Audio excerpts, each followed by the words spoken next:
ಮತ್ತೆ ಹೆಂಗೆ ಕಾಂಟ್ಯಾಕ್ಟ್ ಮಾಡ್ತಾರೆ ನೀವು? ಈಗ ಪೊಲೀಸರಿಗೆ ಅನುಮಾನ ಬಂದೇ ಬರುತ್ತೆ ಅಲ್ವಾ? ಯಾವ ತರದ್ರಲ್ಲಿ? ಈಗ ನೀವು ಹೇಗೆ ಕಾಂಟ್ಯಾಕ್ಟ್ ಮಾಡ್ತಾ ಇದ್ರಿ ಅಂತ, ಯಾವ ನಂಬರ್ ನಮಗೆ ಯಾವ ನಂಬರಿಂದ ಗೊತ್ತಿಲ್ಲ ಅಂತದಾಗ ಅವ್ರಿಗೆ ಅನುಮಾನ ಬರುತ್ತೆ ಅಲ್ವಾ?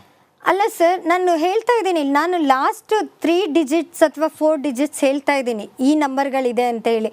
MP ಅವರು ಯಾವತ್ತೂ ಕೂಡ ಒಂದೇ ನಂಬರಲ್ಲಿ ನಮ್ಮನ್ನ ಮಾತಾಡಿಸಿಲ್ಲ. ಈಗ ಒಂದು MP PA ಅವ್ರ ನಂಬರಲ್ಲಿ ಮಾತಾಡಿಸ್ತಾರೆ, ಅಥವಾ ಅಂದರೆ ಯಾವುದಾದ್ರೂ ವಿಷಯಗಳಿದ್ರೆ ಅವ್ರದ್ದೇ ಒಂದು ಪರ್ಟಿಕ್ಯುಲರ್ ಆಗಿ ಇದೇ ನಂಬರಲ್ಲಿ ಇರ್ತಾರೆ ಅನ್ನೋದು ಯಾವುದೂ ಇಲ್ಲ, ನಮಗೆ ಯಾವುದು ಗೊತ್ತಿಲ್ಲ. ಈಗ ನೀವೊಬ್ರು ಮಹಿಳೆಯಾಗಿ ವಿಚಾರಣೆ ಈಗ ಇಷ್ಟು ನಿಮಗೆ ಇನ್ನೊಂದು ಹೇಳ್ಬಿಡ್ತೇನೆ, ಈ ಥರ ಮೀಡಿಯಾದಲ್ಲಿ ಬಂದು ನಾನು ಇಷ್ಟು ಹೇಳ್ತಿದ್ದೀನಿ ಅಂದರೆ ನನಗೇನು ಫ್ರಸ್ಟ್ರೇಷನ್ ಆಗಿರುತ್ತೆ ಸರ್. ಆಮೇಲೆ ಹೆಣ್ಮಕ್ಳು ಅಂದ ತಕ್ಷಣ, ಈ ವಿಷಯ ಆದ ತಕ್ಷಣ ಹಿಂದೆ ಕೂತ್ಕೊಳ್ಳೋ ಅಂಥದ್ದು ಏನೂ ಇಲ್ಲ.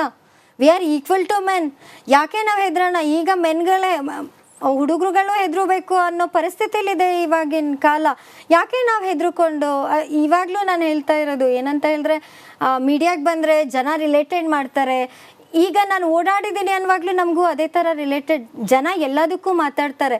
ಬಟ್ ನಾವು ಅಲ್ಲಿ ಹೇಳಿಲ್ಲ ಅಂತ ಹೇಳಿದ್ರೆ ನಾವು ಅಲ್ಲಿ ಡೌನ್ ಆಗ್ತೀವಿ ಸರ್. ನಾವು ಯಾವಾಗ ಅದಕ್ಕೆಲ್ಲ ಮುಂದೆ ನಿಂತ್ಕೊಂಡು ಮಾತಾಡೋದು ಹೇಳಿ? ನಾವು ಮಾಡಿಲ್ಲ, ತಪ್ಪು ಮಾಡಿಲ್ಲ. ಯಾವುದನ್ನು ಬೇಕಿದ್ರು ಎಲ್ಲಿ ಬೇಕಿದ್ರು ಫೇಸ್ ಮಾಡಬೇಕು. ಲೇಡೀಸ್ ಅದು ಮಾಡಲೇಬೇಕು. ಮುಂದಿನ ದಿನಗಳಲ್ಲಿ ಈ ಥರ ಹೈಡ್ ಮಾಡ್ಕೊಂಡಿರೋ ಅಂಥದ್ದು ಏನೂ ಇಲ್ಲ ನಾವು. ಸೊ ನಾನು ಇದಕ್ಕೋಸ್ಕರನೇ ನಾನು ಇವತ್ತು ಇಲ್ಲಿ ನಿಮ್ಮ ಜೊತೆ ಕೂತಿದ್ದೀನಿ. ಬಿಕಾಸ್ ನಾವುಗಳು ಎಲ್ಲದಕ್ಕೂ ಯಾವುದಕ್ಕೂ ಹೆದರ್ಕೊಂಡು ಹಿಂದೆ ಕೂತ್ಕೊಳ್ಳೋ ಅಂಥದ್ದು ಏನಿಲ್ಲ. ನಮಗೆ ಏನಿದೆ ಅದನ್ನು ಹೇಳೋ ಅಂಥ ಆಪರ್ಚುನಿಟಿ ಇದೆ. ನಾವು ಅದನ್ನು ಹೇಳಲೇಬೇಕು ಇವಾಗ.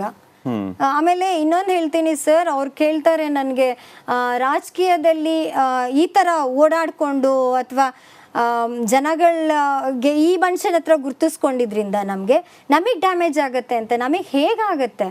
ಆ ಮನುಷ್ಯ ಕೆಟ್ಟವರು, ಇಡೀ ಇದ್ಬದ್ದವರೆಲ್ಲ ಕೆಟ್ಟವರಲ್ಲ ಸರ್. ಯಾರೋ 4 ಜನ ಮಾಡಿದ ತಕ್ಷಣ ಎಲ್ಲ ಹೆಣ್ಮಕ್ಳು ಹಾಗೇನೂ ಇರೋದಿಲ್ಲ. ಸೊ ನನಗೆ ನಂದು ಗೊತ್ತಿಲ್ಲ MP ಅವರು ಒಳ್ಳೆಯವರ ಕೆಟ್ಟವರ ನನಗೆ ಬೇಡ. ನನ್ನ ವರ್ಕ್ ಇರೋದು ಈಗ ಮಾಜಿ ಎಕ್ಸ್ MP ಆಯಿತು, ಎಕ್ಸ್ MP ಅವರು ಒಳ್ಳೆಯವರ ಕೆಟ್ಟವರ ನನಗೆ ಬೇಡ. ಸೊ ನನಗೆ ಅದು ಅವಶ್ಯಕತೆ ಇಲ್ಲದ್ದು. ನನ್ನ ಕೆಲಸ ಏನು ನಾನು ಮಾಡ್ತಾ ಇದ್ದೀನಿ ಅಷ್ಟೇ. ಸೊ ಈ ಕೆಲಸ ಮಾಡುವಾಗ ಅವರು ಕೆಟ್ಟವರು ನೀವು ಕೆಟ್ಟವರು ಅಂತ ಹೇಳಿದ್ರೆ ಅದಕ್ಕೆ ಅರ್ಥನೇ ಇಲ್ಲ ಅಷ್ಟೇ. ಆಮೇಲೆ ನಾನು ಅವ್ರಿಗೆ ಸಪೋರ್ಟು ಕೂಡ ಮಾಡ್ತಾ ಇಲ್ಲ. ನಾನು ಸಪೋರ್ಟ್ ಮಾಡೋಕ್ಕೆ ಸಾಧ್ಯನೂ ಇಲ್ಲ ಸರ್. ಯಾಕೆಂದರೆ ನನಗೆ ವಿಷಯಗಳು ಗೊತ್ತಾಗುವಾಗ ನಾವೇ ಸ್ವಲ್ಪ ಹೈಡ್ ಆಗಿದ್ದು ಹೌದು. ನಮಗೆ ಹೆದರಿಕೆ ಆಗೋಕ್ಕೆ ಸ್ಟಾರ್ಟ್ ಆಯಿತು. ಇದು ನಿಜನಾ ಸುಳ್ಳ ಏನಪ್ಪ ಅನ್ನೋದು ನಮಗೇನೋ ಹೆದರಿಕೆ ಆಗ್ತಾಯಿತ್ತು ಆವಾಗ. ಬಟ್ ಸೇಮ್ ಟೈಮ್ ನಾವು ಲೇಡೀಸ್ ಇದ್ದೀವಿ, ಹೆಣ್ಮಕ್ಳಿಗೆ ನ್ಯಾಯ ಸಿಗಬೇಕು, ಅದು ಸಿಗಲಿ. ಬಟ್ ಬೇರೆ ಹೆಣ್ಮಕ್ಳಿಗೆ ಅನ್ಯಾಯ ಆಗಬಾರ್ದಲ್ಲ. ಅದರಿಂದ ನಿಮ್ಗೆ ಇದ್ರಲ್ಲಿ ಅನ್ಯಾಯ ಆಗ್ತಿದೆ ಅಂತ ಅನಿಸ್ತಾ ಇದೆಯಾ? ನನಗೆ ಪದೇ ಪದೇ ನಮ್ಮ ಮಾನಸಿಕವಾಗಿ ಇದು ಚುಚ್ಚುತ್ತೆ ಸರ್. ನಾವು ಏನೂ ಮಾಡ್ದಲ್ಲೇ ಇದ್ದಾಗ ನಮ್ಮನ್ನು ಬರೀ ಓಡಾಡಿದ ತಕ್ಷಣ ಇದು ಹೇಗೆ ಅಂತ ಹೇಳಿದ್ರೆ ನನ್ನನ್ನು ಇವಾಗ ಹೈಡ್ ಮಾಡಿಸ್ತಾ ಇರೋದು.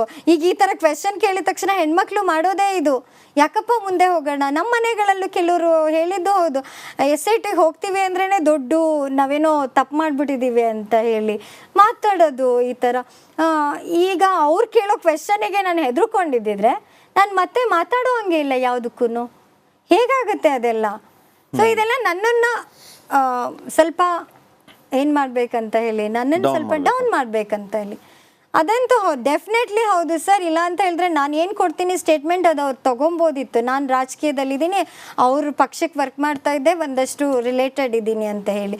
ಅದು ಬಿಟ್ಟು ನನಗೆ ಪದೇ ಪದೇ ನೀವೇ ಯಾಕೆ ಎಲ್ಲ ತಾಲೂಕುಗಳಲ್ಲೂ ಓಡಾಡಿದ್ರಿ, ನೀವೇ ಯಾಕೆ ಅಷ್ಟು, ಆಮೇಲೆ ಭವಾನಿ ರೇವಣ್ಣ ಅವ್ರ ಜೊತೆ ಒಂದ್ಸಲಿ ಕಾಂಟ್ಯಾಕ್ಟಲ್ಲಿದ್ದೆ, ಅವ್ರಿಗೆ ಯಾಕೆ ನೀವು ಕಾಲ್ ಮಾಡಿದ್ದೀರಾ ಅಥವಾ ಅವ್ರು ಯಾಕೆ ನಿಮ್ಮ ಜೊತೆ ಮಾತಾಡಿದ್ದಾರೆ ಅಂತ ಹೇಳಿದ್ರೆ ನಾನು ಏನು ಆನ್ಸರ್ ಮಾಡಲಿ ಸರ್? ಅದಕ್ಕೆ ಅದು ನನ್ನ ಪರ್ಸ್ನಲ್ಲೋ ಪಾರ್ಟಿದೋ ಏನೋ ಇರುತ್ತೆ. ಅದು ನಾನು ಏನು ಮಾತಾಡ್ತೀನಿ ನಾನು ಬಿಟ್ಟಿದ್ದು ಅದು. ಸೊ ಅದಕ್ಕೆಲ್ಲ ಇದಕ್ಕೂ ರಿಲೇಟೆಡ್ ಅಲ್ಲ ಯಾವುದೂ. ಈಗ ಈ ಕೇಸಲ್ಲಿ ರೇಪ್ ಮಾಡಿರೋದು ಅನ್ನೋದು ಇರೋದು, ಅವ್ರು ನನ್ನ ಮೇಲೆ ಏನಾದರೂ ಕಂಪ್ಲೇಂಟ್ ಕೊಟ್ಟಿದ್ದಾರಾ ಅಥವಾ ಇವರು ಯಾರು ವಿಕ್ಟಿಮ್ ಏನಾದರೂ ನನ್ನ ಮೇಲೆ ಕಂಪ್ಲೇಂಟ್ ಕೊಟ್ಟಿದ್ದಾರಾ? ಏನಿಲ್ಲ. ಸೊ ಹಾಗಾಗಿ ನನಗೆ ತುಂಬ ನೋವು ಆಯಿತು, ಸ್ವಲ್ಪ ಮುಜುಗರ ಆಯಿತು. ದೆನ್ ಐ ಸೆಡ್, ನನಗೆ ಅಂದ್ಕೊಂಡೆ ನನಗೆ ಬೇಕು ಅಂತ ಮಾಡ್ತಾ ಇದ್ದಾರೆ, ಇಂಥ ಸಮಸ್ಯೆ ಇಂಥವನ್ನ ಎದುರಿಸ್ಲಿಲ್ಲ ಅಂದರೆ ನಾವು ಮುಂದೆ ಹೋಗೋಕ್ಕಾಗಲ್ಲ ಅಥವಾ 4 ಜನಕ್ಕೆ ನಾನು ಹೇಳೋಕ್ಕಾಗಲ್ಲ. ಇಷ್ಟಂತೂ ಹೌದು ಸರ್. ನಮ್ಮ ಹೆಣ್ಮಕ್ಳುಗಳು ಹೆಂಗಿದ್ದಾರೆ ಅಂತ ಹೇಳಿದ್ರೆ, ನೀವೇನೋ ಅವ್ರದ್ದು ಕ್ಯಾರೆಕ್ಟರ್ ಬಗ್ಗೆ ಮಾತಾಡಿದ ತಕ್ಷಣ ಅವ್ರು ಹೈಡ್ ಆಗ್ತಾ ಇದ್ದಾರೆ. ಈಗ ಸ್ವಲ್ಪ ಬರ್ತಾ ಇದ್ದಾರೆ ಆಚೆ, ಬಟ್ ಮುಂಚೆಯಿಂದನೂ ಹಾಗೇನೆ. ನೀವು ಇವಾಗ ನೋಡ್ಬೋದು ಈ ಕೇಸಲ್ಲಿನೂ ಕೂಡ ಇದು ತುಂಬ ಹಳೇದು ಅಂತ ಇದ್ದಾರೆ. ಈಗ ಯಾಕೆ ಬಂದರು? ಬಿಕಾಸ್ ಆಗ ಆಪ್ಷನ್ನೇ ಇಲ್ಲ, ಆಚೆ ಬಂದರೆ ಹೆದರಿಕೆ. ಈಗಿನವ್ರು ಬರ್ತಾರೆ, ಹೆದರ್ಕೊಳ್ಳೋ ಅವಶ್ಯಕತೆ ಇರಲಿಲ್ಲ, ಇವಾಗ ಬರ್ತಾ ಇದೆ. ಹಾಗೆ ನಾನು ಅಷ್ಟೆ, ನನಗೆ SIT ಅಂತ ಹೇಳಿದ್ರೆ ಅಥವಾ ನಾನು ಅವ್ರುಗಳು ಕರೆದ್ರು ಅಂತ ಹೆದರ್ಕೊಳ್ಳೋದು ನನಗೆ ಯಾವುದೂ ಇಲ್ಲ ಸರ್.